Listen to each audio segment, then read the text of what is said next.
Agora a gente vai tentar explicar, né? Então, o que a gente viu foi volatilidade. Cada ativo apresenta uma volatilidade diferente, um risco diferente, né? Essa montanha russa.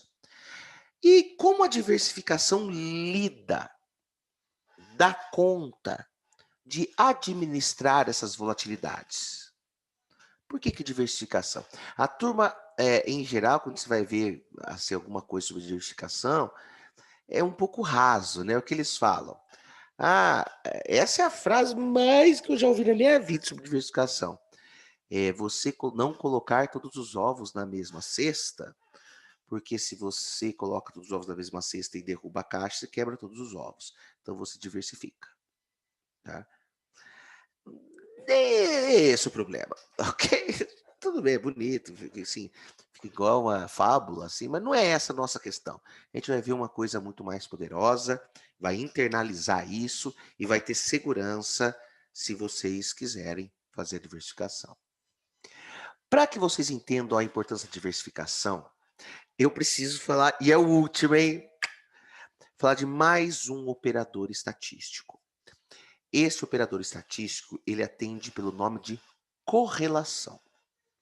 Independentemente de como calcula, blá, blá, blá, blá, blá, blá, é muito fácil entender o conceito de correlação, quando ele é explicado de uma maneira bem simples, sem fórmulas, sem números. Então dá uma olhada nisso que eu preparei para vocês.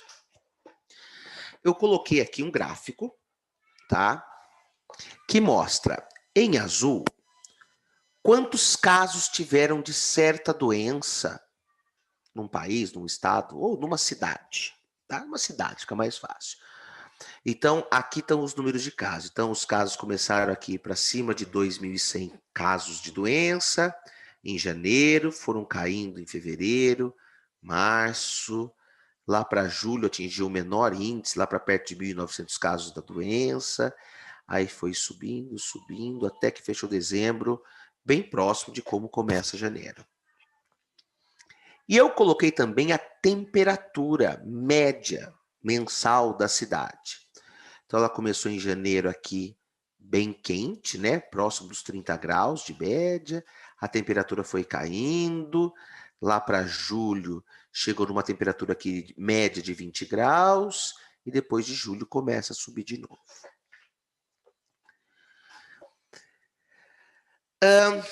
Vocês acreditam que, assim, por esses dados, lógico, a gente não sabe qual é a doença, isso é um assunto doido de estatística, mas assim, o que vocês acham? Vocês acham que a temperatura interfere ou não interfere no número de doenças? Interfere. Né? Nos parece que sim. Porque nos parece que à medida que a temperatura cai, o número de doenças acaba caindo também. Tudo bem, mas isso. Tem pensando em relação de causalidade, não é assim também, só porque há correlação que uma coisa causa a outra. E isso é muito debatido em estatística, a gente não vai entrar nessa seara. Aqui a gente só quer entender o conceito, a ideia de correlação. Então, o que eu estou querendo dizer é assim, se um causa o outro, interfere no outro, né, deveria assim, mas é um tipo de doença que tem a ver, porque às vezes tem um outro fator que faz com que a doença caia nos períodos frios, que não tem nada a ver com a temperatura. Mas aqui suponhamos que tenha, como se fosse a dengue, assim, sabe? Que períodos mais chuvosos, mais quentes, aqui pelo menos na minha região é assim, né? Períodos mais quentes, mais chuvosos, tem mais incidência de dengue, e dá lá no verão. E no frio, o mosquito lá, o Aedes aegypti, ele acaba aumentando lá, desacelerando a sua procriação, tem menos água, tal, que daí dá menos dengue. Como se fosse isso. E aí a gente vai poder falar que, se for verdade, então, que faz todo sentido o caso de doenças aumentar, né, dessa doença X aí aumentar, a gente vai poder falar assim, existe uma correlação positiva. Por quê? Quando a temperatura cai, o número de doenças cai. Quando a temperatura sobe, o número de doenças também sobe. Isso em estatística a gente chama de correlação positiva. Eles vão meio juntos, né? Eles são meio que como se fossem dois amigos que ficam bravos no mesmo dia e ficam calmos também no mesmo dia. Então eles têm uma correlação muito positiva em relação ao humor, né? É que eu uso esse exemplo para depois. Então, isso é uma correlação positiva. Quando uma coisa caminha junto com outra. Tenho duas coisas que eu estou medindo lá, né? Duas variáveis. E quando elas andam no mesmo sentido, a gente chama isso de correlação positiva. Agora eu poderia pegar uma outra cidade, tá? Ou outra doença na outra cidade.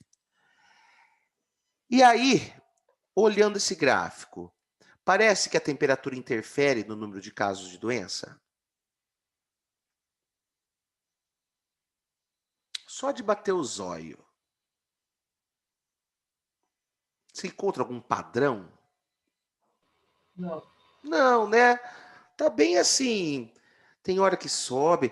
Parece que a temperatura e o número de casos de doença não possuem correlação alguma. É um negócio, tem nada a ver. Você tentar entender por que tem aumentos e quedas do número de doenças pela temperatura dessa doença Y, que é uma outra doença, né? A doença X estava bonitinho o gráfico, mas a doença Y não tem nada a ver com temperatura. Pode estar frio, pode estar calor, ela aumenta ou diminui conforme outros fatores que não são a temperatura. Então aqui a gente fala de ausência de correlação. Um não tem nada a ver com o outro. Tá?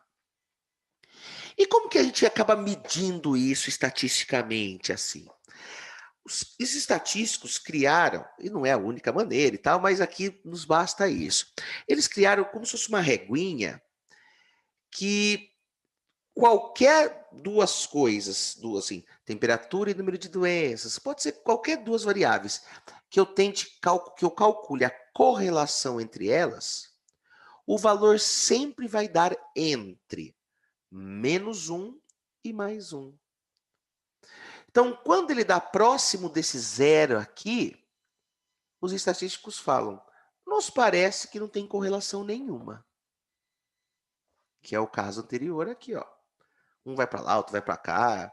Eles não têm um padrão de seguirem juntos ou de maneira inversa. Se eles vierem aqui para essa parte da direita, né, eu calculo duas variáveis e calculo a correlação dessas duas variáveis. Se der próxima de 1, positivo, 0,9, 0,8, a gente fala, nossa, tem uma correlação positiva interessante aqui, bem forte, né? Que é o caso do nosso primeiro exemplo aqui. Quando um cai, outro cai, quando um sobe, outro sobe. Então, se eu pegasse esses dados e medisse a correlação, certamente ia dar próximo de +1. Se eu pegasse esses dados e medisse, e eu sei porque eu fiz isso, né? E medisse a correlação, ia dar muito próximo de zero. Não tem nada a ver uma coisa com a outra. Mas existe também a possibilidade de dar uma correlação negativa. O que significa uma correlação negativa? Quando um sobe, o outro cai. Quando esse que caiu sobe, quando esse que caiu subir, aquele que havia subido cai. Tá? E aí a gente fala de correlação negativa. O positivo é quando andam juntos. O negativo é quando eles são... Então, eu tenho são dois amigos. Quando um tá bravo, o outro tá calmo. Aí ele segura a bronca. Quando esse que tá calmo fica bravo, o outro tá calmo. Então, eles têm uma correlação negativa do humor. Quando um tá bem, o outro tá mal. Quando o outro tá mal, o outro tá bem. E por isso que eles se dão muito bem. Né? Eles têm uma correlação negativa em relação ao humor. Para falar um pouquinho mais dessa correlação negativa, eu quero fazer um exemplo que é o seguinte com vocês. Suponha que eu tenho um produtor rural. Eu inventei aqui café. Nem sei se os preços de café são esses que eu coloquei aqui, mas isso não importa também. Então, assim, o cara, ele produz café desde 10 anos produzindo café, 11, né? E ele anotou todo ano quanto ele colheu de café, e vamos supor aqui, senão não faz sentido nenhum, que ele nunca aumentou e nem diminuiu a área plantada. Ele sempre plantou na mesma área, a mesma quantidade de pés de cafés, tá? E ele foi anotando por quanto ele vendeu, a produção dele, e quanto que ele colheu de café. Então, dê uma olhada aqui, ó. Aqui é a quantidade, por exemplo, em sacas. Ele produziu 2.000 sacas no ano de 2010. No ano de 2011, ele produziu 3.000 sacas, 1.000 sacas a mais do que no ano anterior. Aí, em 2012, caiu a produção. 2013 caiu mais ainda. 2014 recuperou. E assim por diante. Em relação a preço, ele, do ano de 2010 para 2011, a produção subiu, mas o preço caiu. Aí depois a produção caiu, o preço subiu. Aí a produção caiu ainda mais, foi quando o preço deu seu maior pico. E assim por diante. Ou seja, qual que é a correlação entre preço e quantidade de café para o caso desse cafeicultor? Ele tem uma correlação negativa. Aí eu até fiz esses dados no Excel, deu lá menos 0,98, quase menos 1. Tá ok? Isso poderia fazer sentido na prática, sim, né? Até poderia fazer sentido, porque suponha, só suponha, né? Não é assim perfeitinho o mundo real, mas se eu colhi muito café para uma mesma área, ou seja, minha produção for grande, suponha que todo mundo também teve produção grande. Quando todo mundo produz um monte, o que acontece com o preço? Cai, né? Agora, quando eu tenho uma quebra de safra, suponha que todo mundo também teve uma quebra de safra, acaba faltando um pouco de produto no mercado e o preço sobe. Então, nem é um absurdo esse tipo de pensamento. Mas o que nos importa aqui é preço e quantidade. Para esse exemplo do produtor de café, eles são variáveis negativamente correlacionadas. Quando eu produzo muito, eu acabo vendendo por um preço menor. Quando eu produzo pouco, eu acabo vendendo por um preço maior. Isso é uma correlação negativa, tá? Quando eu junto duas variáveis que têm correlação negativa, o que será que acontece? Veja que para esse caso do preço e quantidade de café, se eu junto preço e quantidade, eu acabo chegando no quê? Na receita do produtor. Porque o que enche a barriga do produtor, da família do produtor, que faz ele comprar as coisas, não é por qual preço ele vendeu isoladamente, muito menos por qual quantidade que ele vendeu isoladamente. O que importa para o produtor rural é o quanto ele ganhou de dinheiro. E se a gente juntar essas duas variáveis que são negativamente correlacionadas, óbvio que eu inventei esses valores para dar certinho mesmo. Notem que a receita dele, ao longo de todos os anos, né, 11 anos daqui, foi R$ 270.000. Ou seja, em termos de receita, esse produtor do exemplo teve risco zero. Esse produtor, a receita desse produtor fictício, teve, ao longo de 11 anos, risco, volatilidade, igual a zero. Não variou nada. Mesmo preço tendo variado, mesmo quantidade tendo variado. E por que acontece essa mágica? Porque os ativos são negativamente correlacionados. Quando o preço cai, a minha receita aumenta na proporção que... Falando de receita, falando de lucro, tá? A minha receita aumenta na mesma proporção que o preço caiu.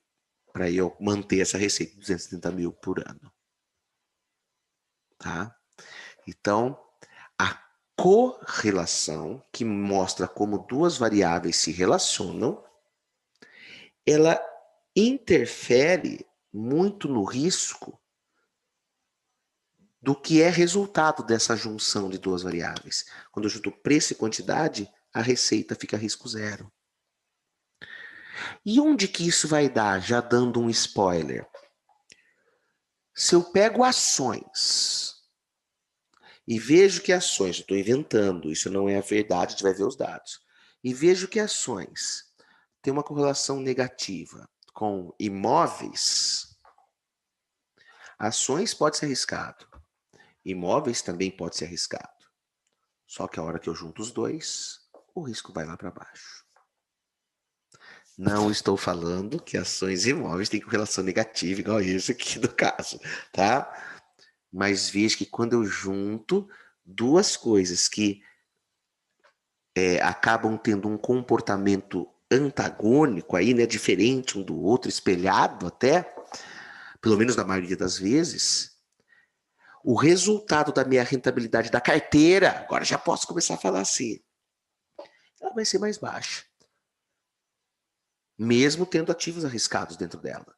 Porque se eles tiverem uma correlação que eu deseje, que é uma correlação baixa ou até negativa, eu diminuo o risco. Porque quando um cai, o outro sobe, e um vai segurando o outro, e tendo bons ativos, o que eu quero? Pouca volatilidade e aumento da rentabilidade ao longo do tempo. É isso que eu consigo fazer, é assim que eu administro riscos. Mas isso vai ficar muito mais simples nos casos que eu vou mostrar a partir de agora. Então veja que a receita não teve volatilidade nenhuma. Então é possível juntar algo volátil. Nossa, é uma doideira. Tem ano que eu produzo um monte, tem ano que eu produzo pouco.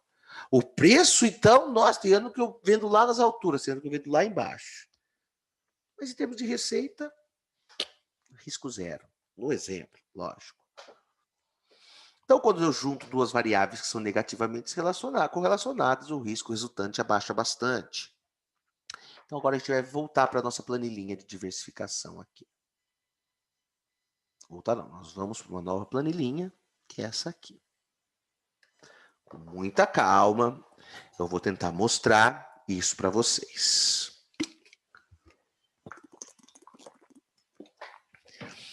Então, o nosso exercício é o seguinte. Pessoal, algum problema? Problema não. Alguma dúvida em relação à correlação? Correlação é como os ativos se comportam. Alguma dúvida? Alguma coisa que não ficou clara? Não, de boa. De boa? Ótimo. Tranquilo. Então vamos lá. O que eu estou fazendo? Agora eu estou fazendo um exercício aqui numérico, tá? Tudo inventado. Eu tenho 18 anos de investimento aqui.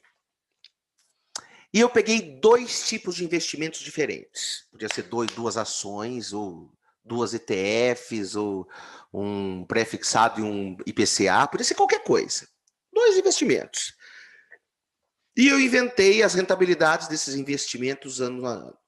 Aqui e aqui.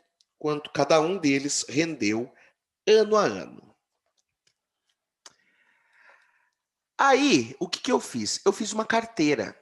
Uma carteira em que eu vou entrar com 50% do investimento A e 50% do investimento B. Perfeito? Então, notem, se a gente olhar quanto rendeu A nos 18 anos, o A rendeu 510,12%. Quanto rendeu o B? 281,06%, ou seja, ao longo desse tempo, o ativo A rendeu muito mais do que o ativo B.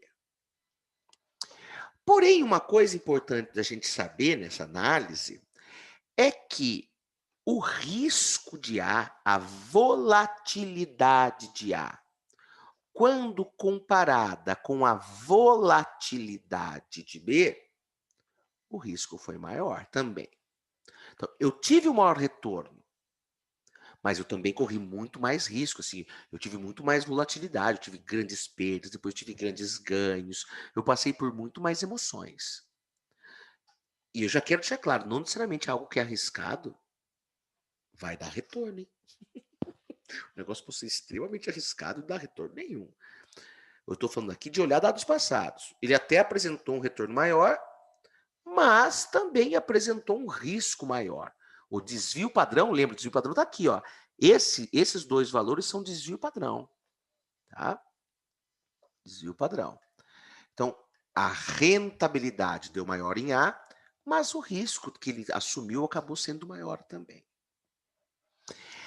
Só que eu fiz uma carteira. Eu tenho 50% de A e 50% de B. A carteira em si, como que ficou? Se eu pegar a carteira com 50% de cada um dos ativos, eu vou ter uma rentabilidade de 10,29%. Que nada mais é do que a média. Eu pego... aqui, eu posso pegar essa primeiro, né? Eu pego 510 mais 271 dividido por 2, dá o que vai render a carteira B. Em termos de retorno médio também, se eu pegar o que de média, o que rendeu A, de média, o que rendeu B, e tirar a média dele, vai dar a minha carteira, porque eu tenho 50% de um e 50% do outro. Eu sempre estou com a média dos dois ativos que eu investi meu dinheiro. E como que ficou o risco dessa carteira AB? 50%, 50%. O risco também ficou sendo a média dos outros dois riscos. Ok? Então, veja, eu tenho investimento A, eu tenho 18 anos de histórico dele, eu tenho investimento B, tenho 18 anos de histórico dele, e eu simulei se eu tivesse feito uma carteira 50% investindo no A, 50% investindo no B. E o que eu percebi é que, fazendo 50% e 50%, o retorno dessa carteira AB ficou a média dos outros dois, e o risco também ficou a média dos outros dois. Que é algo muito intuitivo, faz muito sentido. Só que teve uns caras na década de 50, 60, tal, 70, que falaram assim, cara, essa história só dá certo, só fica desse jeito se os ativos forem positivamente correlacionados, mas assim, perfeitamente correlacionados. Lembra da nossa reguinha que vai de -1 até 1? Então, assim, eu fazer uma diversificação, ou seja, ter o ativo A e um ativo B na minha carteira só com dois ativos, não vai ter nenhuma diminuição de risco. Sempre o risco e o retorno vai ser a média dos dois ativos. Então, é algo muito... Mas isso só vai ocorrer se a correlação for positiva, igual a 1. Tá? Por que que isso dá? Porque se a correlação é 1, e eu fiz propositalmente dar 1 aqui, quando um sobe, outro sobe. Quando um cai, outro cai. Toda hora. Toda hora que um subiu, o outro subiu. Toda hora que o outro caiu também. Veja aqui, ó. Primeiro ano, o A, o A rendeu 15. Aqui rendeu 10. Depois o A foi para 30. Aqui foi para 21. Depois de 30 caiu para 11. Aqui de 21 caiu para 7. Aí aqui de 25 caiu para -3. Aqui de 17 caiu para -2. Ou seja, eles são quase que o mesmo ativo. Lógico, os valores numéricos são diferentes, mas você não está tendo nenhum benefício de diversificar. Por quê? Porque você está pegando tudo farinha do mesmo saco. É como se a gente tivesse que o seu melhor amigo, vamos pensar que você quer ser uma pessoa tranquila. Se você tiver um amigo positivamente correlacionado com você, não adianta nada. Porque quando você vai estar nervoso ou nervosa, seu amigo também vai estar nervoso ou nervosa. Quando você estiver calmo, seu amigo também vai estar calmo e ninguém ajuda o outro. Então, em termos de humor, é como se fosse a mesma pessoa. Porque quando um tá de mau humor, o outro também tá. Quando um tá mais calmo, o outro também tá. Toda vez, 100% das vezes, correlação 1 positivo. Não tem benefício nenhum de vocês dois se encontrarem em relação ao humor. Né? Você pode ser um grande amigo seu, ou amiga. Quando eu tô falando de humor, em relação a um acalmar o outro, tem algum benefício em relação ao humor? Não tem, porque não é diversificado. Por que não é diversificado? Porque em relação ao humor, você e seu amigo ou sua amiga são iguaizinhos. Vocês têm o mesmo padrão de humor. Então, um não consegue ajudar o outro, não tem nenhum benefício disso. Agora vamos ver como que o jogo começa a mudar. E olha assim, esses caras falaram isso na década de 60, ganharam o Prêmio Nobel de Economia. Tá? Isso não era claro até então, né? Essas teorias de carteira de investimentos. Agora eu vou para um próximo exemplo. Eu vou clicar nessa aba aqui embaixo. Continuo com o ativo A e ativo B. Mudei os valores aqui, lógico que eu mudei.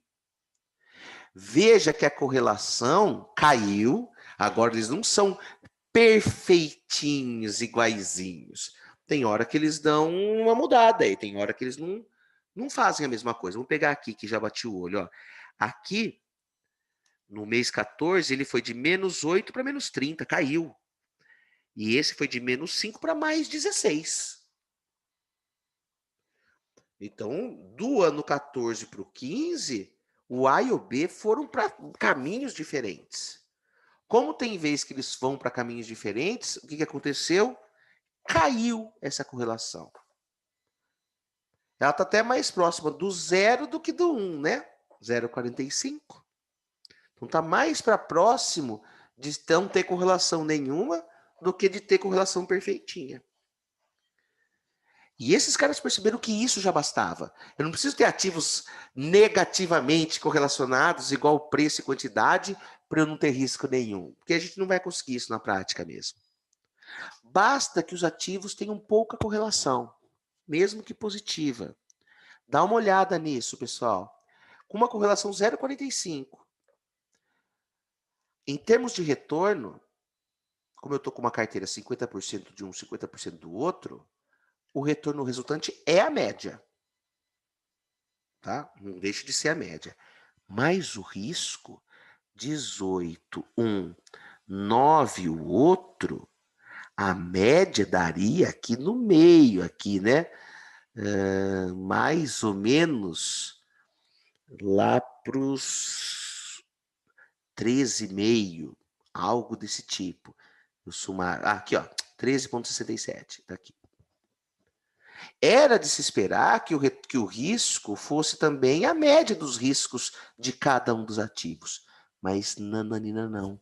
Eles perceberam, porque a correlação não é perfeitinha, que há um benefício. O risco cai mais que proporcionalmente.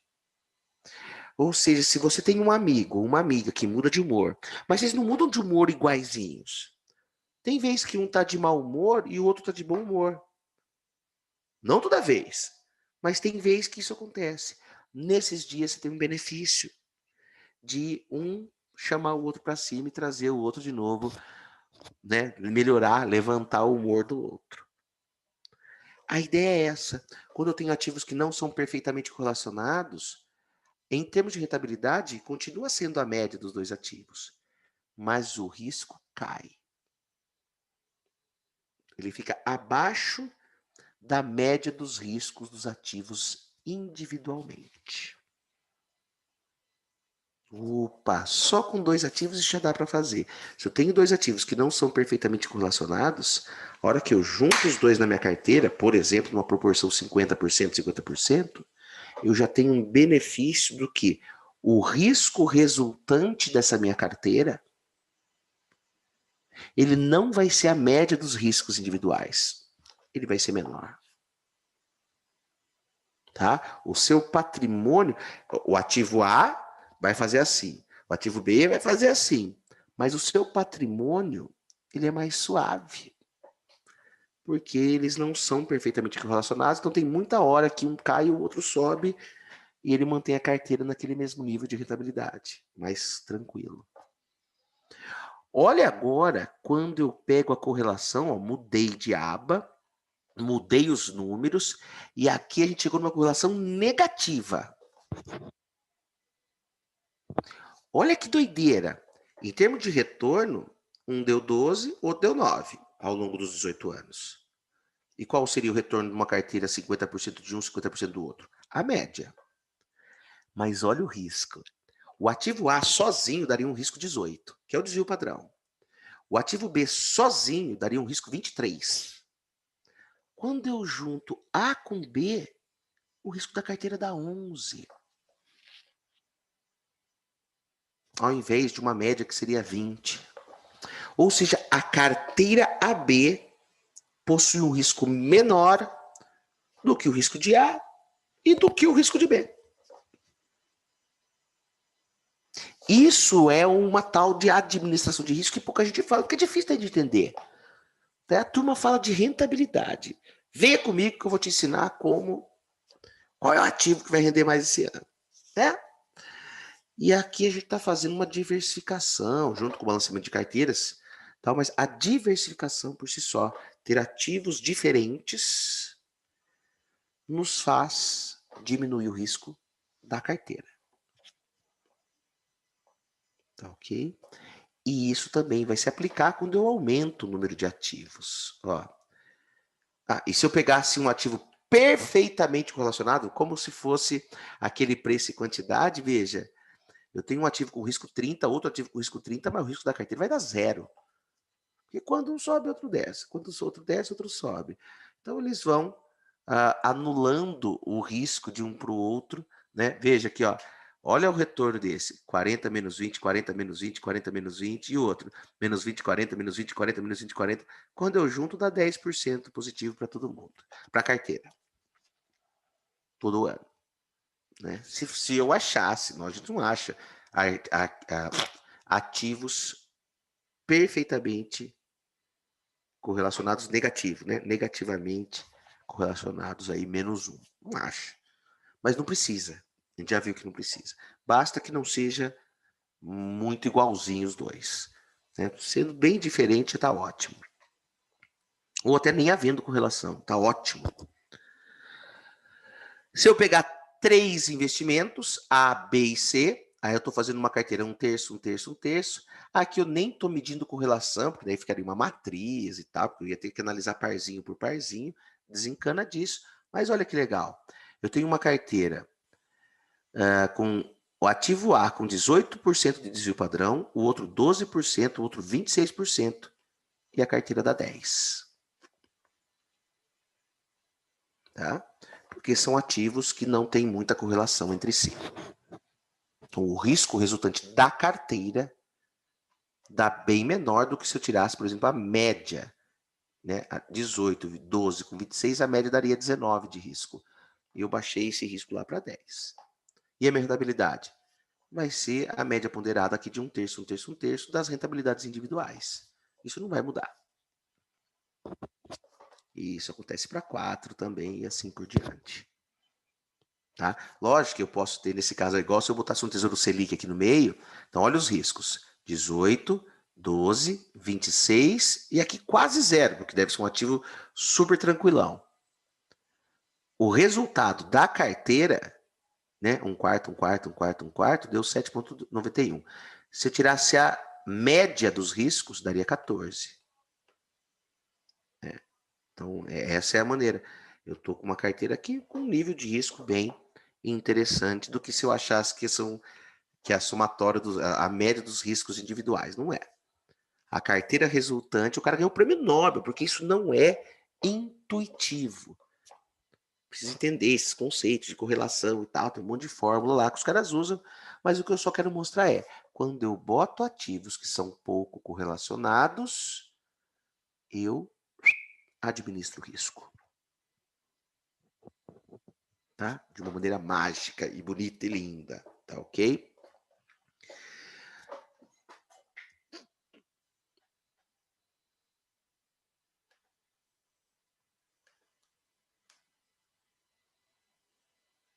Aí, eu tenho uma outra planilha aqui para mostrar para vocês.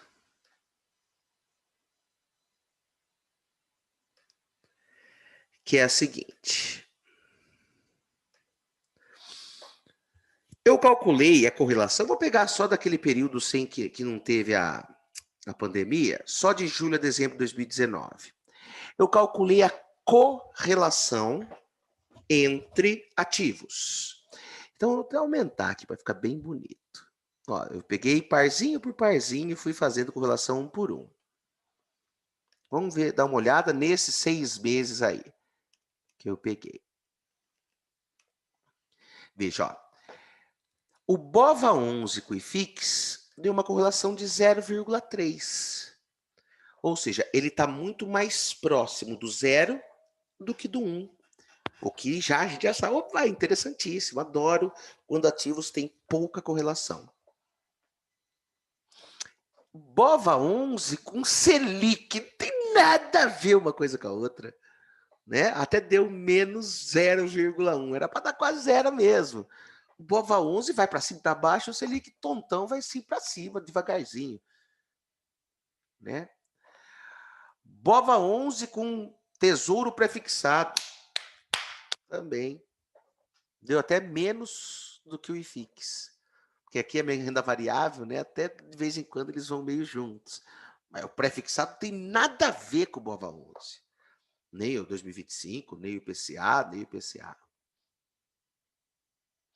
Se eu pegar o IFIX, qual que é a correlação de imóveis com Selic, com pré-fixado, com IPCA? Próximo de zero, que é o que a gente adora. Tá? Selic com os outros aqui, pré-IPCA, nada a ver. Então é bom ter Selic com pré, por exemplo, porque eles não têm nada a ver uma coisa com a outra. Agora, ó, quem deu correlação alta? Tesouro pré 2023 com Tesouro pré 2025, deu quase 1, né? Então, se eu comprar Tesouro pré 2023 e depois comprar Tesouro pré 2025, tudo bem, eu estou investindo dinheiro, mas eu não estou pegando para mim os benefícios da diversificação, porque eles têm variações muito parecidas. O que acontece é que o 2025 é mais volátil e o 2023 é mais tranquilo. Mas eles vão sempre, quase que sempre, né, na mesma direção. E isso ocorre, olha que interessante, com pré e IPCA. Qualquer um dos prés com IPCA, você vai ver que os movimentos são muito parecidos. Tá? Logo, eles na carteira, juntos, um com o outro, eles não trazem tantos benefícios assim em relação à diversificação. E por que eles seguem muito parecidos? Porque em geral, assim, em geral, tá? Isso não é perfeito. Assim, se o pré aumenta, em geral, aquilo que se paga acima do IPCA também acaba aumentando. E eles acabam dando o mesmo efeito. Então, quando a expectativa do pré aumenta, em geral, para vencimentos mais longos, a expectativa do que se paga acima do IPCA aumenta, o preço dos dois cai. Quando a expectativa de juros do pré cai, em geral, a expectativa do IPCA também cai. E os preços aumentam dos dois. Então, mais uma vez, são ativos diferentes, entregam coisas diferentes. Um protege da inflação até o vencimento e o outro é pré-fixado. Mas em termos de diversificação, né, para diminuir o risco da carteira, eles não são as melhores opções, assim, um e o outro. Ah, eu vou só comprar pré-fixado e IPCA. Perfeito, você pode fazer isso com o seu dinheiro. Só você não vai estar ganhando muitos benefícios em relação à diversificação, da volatilidade ao longo do caminho. Ah, mas é porque eu vou ficar até o vencimento. Então essa volatilidade pouco me importa. Pode ser uma justificativa. Tá? Então, pré-IPCA e pré-diversos vencimentos, IPCA diversos vencimentos, eles são muito correlacionados, o que prejudica um pouquinho essa questão de, ao pensar em diversificação, mas se eu estou lá com um monte, né, eu posso ter um pouco de pré, um pouco de IPCA, não tem problema nenhum. Tá? Eu só estou falando que a diversificação, a gente precisa ter outros ativos para ter esse benefício da diversificação aí. Tá ok?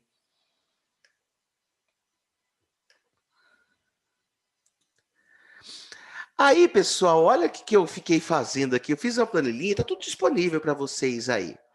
Eu fiz uma planilhinha seguinte, eu peguei esses dados aqui, de julho a dezembro de 2019, os mesmos, tá? Poderia ser outro ano também, só tirei a pandemia. E aqui tem carteiras, ó, eu posso ter 25% de BOVA11, 25% do IFIX, 30% de Selic, nada de pré, 10% de pré 2025, nada de IPCA 2024, 10% de IPCA 2045. E aqui nós estamos olhando os dados de um semestre de 2019. Não sei se no futuro vai ser desse jeito, mas é o que a gente tem para olhar é o dado passado. Olha que legal, assim, que interessante, assim, né? As volatilidades desse período foram 16 para o BOVA11, 5 para o IFIX, quase nada para o Selic, isso aqui são os desvios padrão, tá? 3, aqui esse eu não tenho.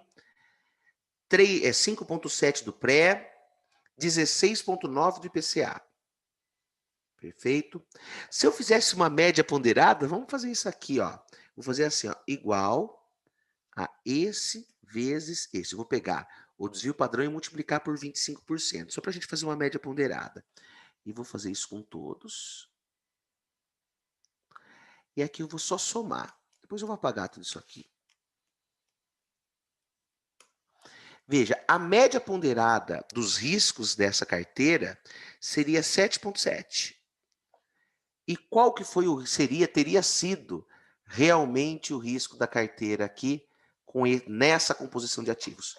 5,1. Então, de 7,7 eu baixei o meu nível de risco para 5,1. Então, dá uma olhada, assim, ó, com 25% de ações, 25% de fundos imobiliários, ou seja, quase 50% dentro de renda variável, a minha carteira, e ainda tendo IPCA 2045 e pré-2025, lá em 2019, o nível de risco total da minha carteira se assemelhou ao do IFIX. Mesmo tendo esses riscos de 16 aqui, 16, quase 17 aqui, meu risco da carteira não está lá em cima. Por que que não está lá em cima? Porque os ativos aqui são pouco correlacionados. Eu consegui fazer uma ótima diversificação. Esses dois aqui têm uma correlação muito próxima, mas que é bem diferente da Selic, que é bem diferente do IFIX, que é bem diferente das ações. Veja, são 4 classes de ativos. Lembra das bolinhas que eu colocava? Emprestar dinheiro para alguém, virar sócio de uma empresa ou comprar um imóvel. Por que que poderia ter também ouro? Poderia. Poderíamos ter investimentos em ações do exterior? Poderíamos. Poderíamos ter criptomoedas e ver a correlação? Poderíamos. Poderíamos pensar em câmbio, em ver a correlação e botar na carteira? Poderíamos. Por que que você não fez, Ellison? Para ser simples. Quanto mais bugiganga a gente coloca, mais difícil é fazer a gestão e tomar as decisões. Então a gente ficou nos tradicionais. Emprestar dinheiro para alguém, virar sócio de uma empresa, comprar um imóvel.